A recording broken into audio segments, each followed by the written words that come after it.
Hello, beautiful souls. This is Lila Jean with Fern Shadow Studio, and we're exploring the world of crystals through the Crystal of the Week.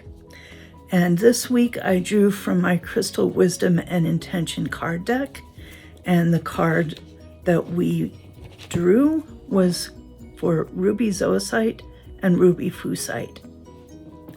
Now these are both stunning green stones with rubies in them.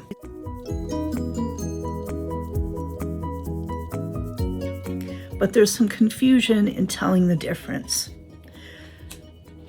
So why is it important to know the difference? Because they look similar at first glance.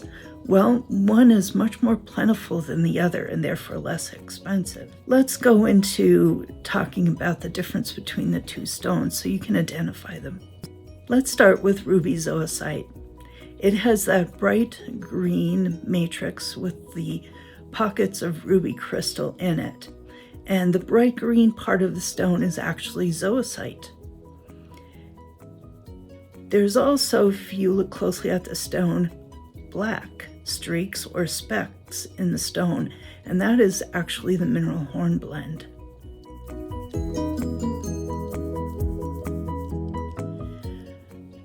Ruby Zoisite is primarily found in Tanzania, and on the Mohs hardness scale, it has a hardness of about 6.5 to a 7, which makes it fairly hard. You can wear it as jewelry, and it will stand up to that daily wear.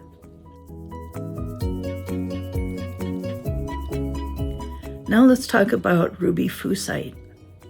It also has that bright green matrix, but instead of it being zoisite, it's actually green muscovite or mica. And if you look at the stone closely, you're going to see what looks like sparkles or glitter of a shining gray material, which is the mica.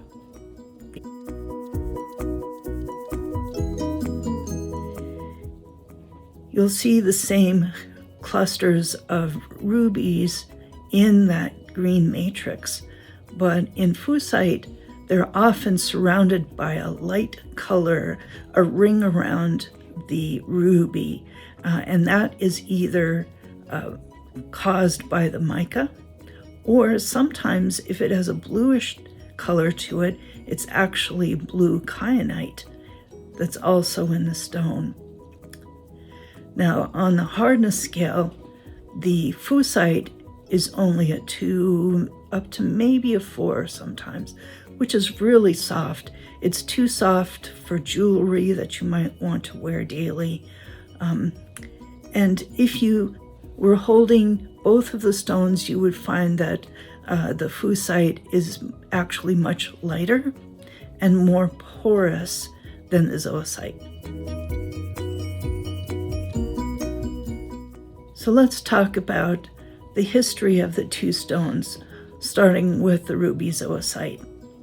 It has a long history with the indigenous people of Tanzania, where it was called by another name, aniolite, which is a word for green.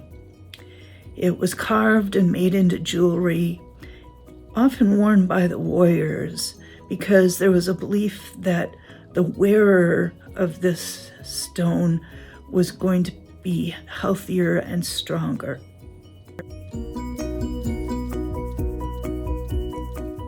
Now let's look at the history of Ruby Fusite.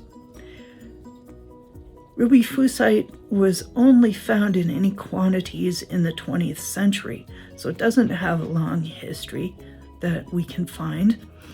It's primarily mined in India, but it is very plentiful and therefore should be much less expensive than Ruby Zoisite.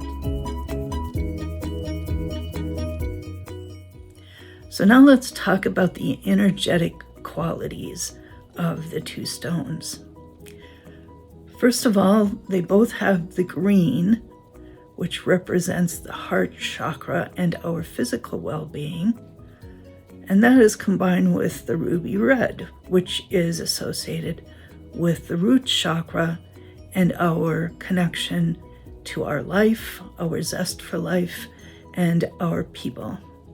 When you have two colors like that in one stone, we can think of it as a bridge stone, bridging those two qualities and helping enhance the frequencies of both simultaneously.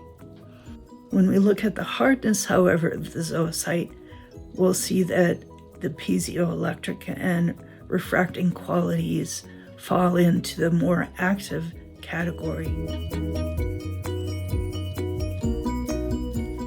The fusite, on the other hand, with its green muscovite and its softness, makes it less active, more on the passive side of how it manages energy, meaning it draws energy instead of actively changing it.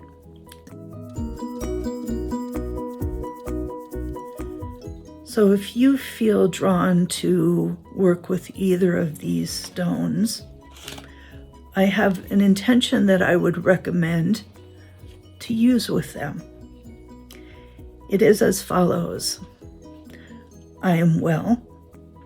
I have zest for my life. I am ready to plan and move forward with my life. My ties to my family and my people are growing stronger every day.